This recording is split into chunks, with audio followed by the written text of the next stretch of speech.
Kollagen iste'mol qilgandan keyin 1-2 soatda emas, balki yarim soatda natija boshlanishini xohlaysizmi? To'xtang. Hozir nima uchun hamma kollagenlar ham foyda bermasligini tushuntiraman. Kollagen organizmga yaxshi so'rilishi va kerakli joyga tezroq yetib borish uchun oshqozon ichaklar sog'lomligi va kollagen turlari juda ham muhim. Asosan 4 turdagi kollagenlar mavjud.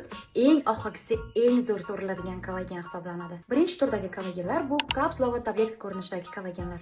Bu turdagi kollagenlar to'liq so'rilish uchun juda ham ko'p vaqt sarflanadi. To'liq so'rilish uchun 1 soatdan 2 soatgacha vaqt ketadi va 100% kollagendan atigi 40-45% kerakli joyga yetib boradi.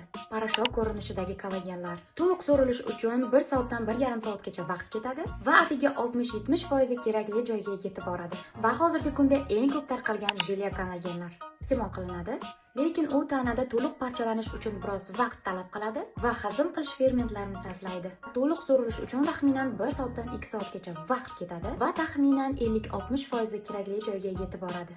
Eng oxirgisi chempion kollagen, ya'ni suyuq kollagen. Suyuq kollagenlar allaqachon suvda erigan, peptidlarga bo'lingan, tayyor holatda bo'ladi. Fanda isbotlangan faktlarga ko'ra, suyuq kollagenlarning to'liq so'rilish jarayoni atigi yarim soatdan 1 soatgacha bo'ladi. Tadqiqotlar shuni ko'rsatadiki, suyuq shakldagi kollagenlar 85-90% kerakli joyga yetib boradi. Shuning uchun aynan shunaqa ko'rinishdagi suyuq kollagenlarni iste'mol qilish ham vaqtingizni, ham pulingizni samaradorligini oshiradi. Keyingi videoda aynan mana shu suyuq kollagen haqida to'liq ma'lumot berib o'taman.